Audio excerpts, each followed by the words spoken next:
pour endiguer le phénomène. Mais le faux à la peau dure. L'enquête de Yves Mac, Médio.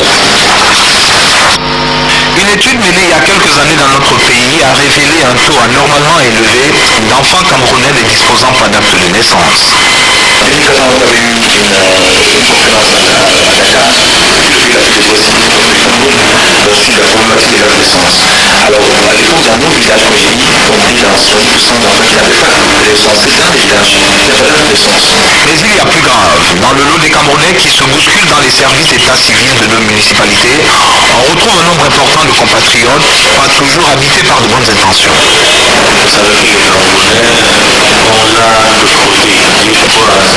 C'est-à-dire changer les noms, diminuer les âges par rapport à un cursus scolaire, par rapport à la pratique du sport, par rapport au voyage.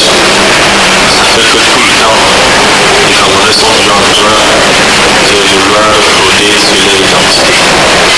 Face à l'ampleur du mal, les services compétents des différentes municipalités s'organisent pour juguler l'action des faussaires. Par rapport au Covid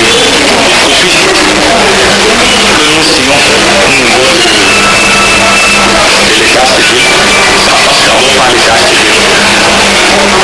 Alors, le secrétaire d'État civil essaie donc de contrôler à son niveau si c'est un acte ou bien c'est un acte en bon et due forme. Arrivé au niveau du bureau du maire ou de madame le maire, nous essayons aussi de faire un travail un peu approfondi en regardant tout de même les signatures des actes signés par les maires. Mais ce serait sous-estimer l'imagination toujours fertile de ces fraudeurs qui usent de nouvelles méthodes pour arriver à leur fin. Alors, on va donc trouver les individus d'or, ou bien même au niveau, puisqu'on a quand même aussi les jeunes qui vendent les imprimés. Il suffit de brandir un 5 000 ou un 2 000 ou un 10 000. Celui-là se porte garant de s'établir un acte. Ayant donc imité la signature du maire, d'autres partent au niveau de la poste des cachettes qui coïncident pour cacher les maires. On comprend peut-être alors pourquoi la réforme tant annoncée du système camerounais d'état civil et surtout son informatisation est à la fois saluée et redoutée. Autre actualité dans le 20h30, une fois à Douala pour crédibiliser et booster l'activité des microfinances en Afrique. Les réunions se tenaient cette fin de semaine dans la capitale économique.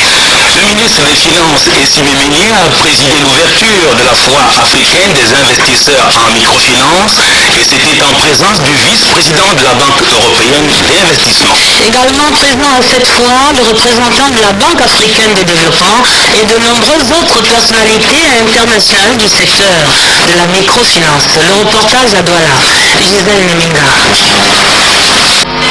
Le bordereau qui accompagne le conteneur litigeux indique qu'il s'agit de marchandises diverses et de matériel électronique. L'importateur sollicite une visite à domicile, procédure de facilitation souvent accordée par la douane à certains opérateurs. Mais son insistance finit par réveiller les soupçons des douaniers qui ouvrent plutôt le conteneur sur place au port. Surprise, en lieu et place des marchandises diverses, le conteneur de 40 pieds comprend cigarettes et t-shirts. Visiblement, il s'agit d'un autre cas de contrebande, pratique de fraude utilisée par certains opérateurs véreux qui font rentrer des marchandises sous des appellations ironiques pour se soustraire ou pour minimiser les droits de douane. Des actes qui font perdre des recettes à l'État et plombent l'économie nationale.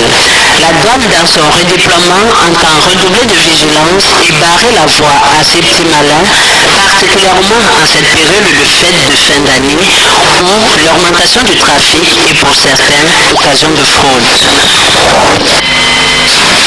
Adèle, la suite du journal. Et c'était d'abord pour corriger Paul Bertambala à Douala qui parlait de cette saisie des marchandises par les douanes camerounaises qui ont démantelé un réseau de contrebande au port de Douala.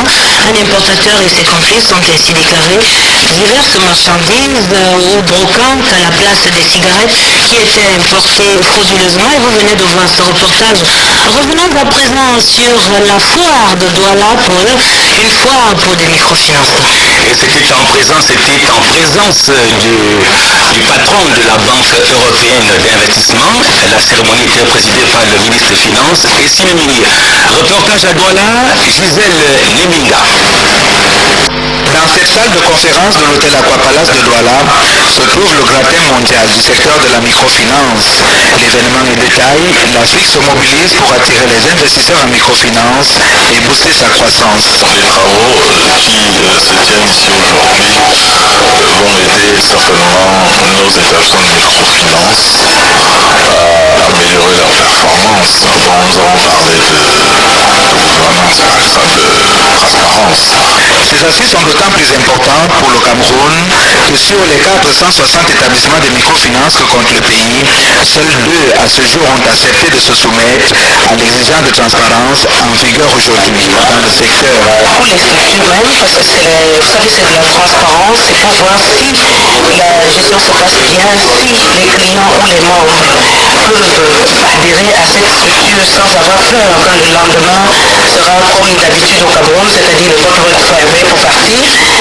Et pour le gouvernement, je vous assure que ça lui permettrait bien de faire un prix par rapport aux établissements de microfinance. Et pourtant, les bailleurs sont là avec leur financement. Quand un secteur est en plein essor, il faut lui donner les moyens pour lui permettre de travailler dans les conditions de sécurité.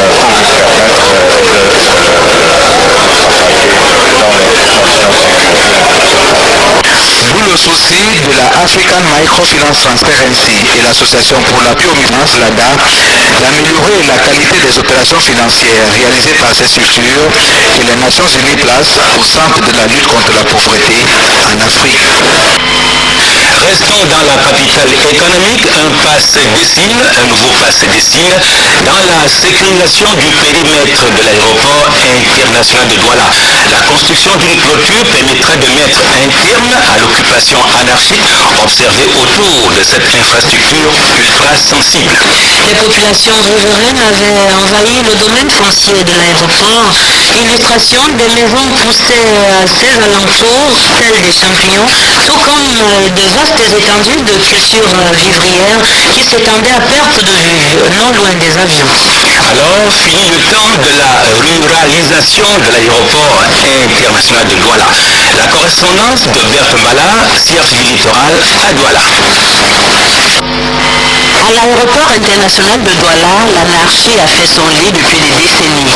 Les habitations, les activités champêtres et pastorales, les mouvements des personnes côtoient étroitement les installations vitales.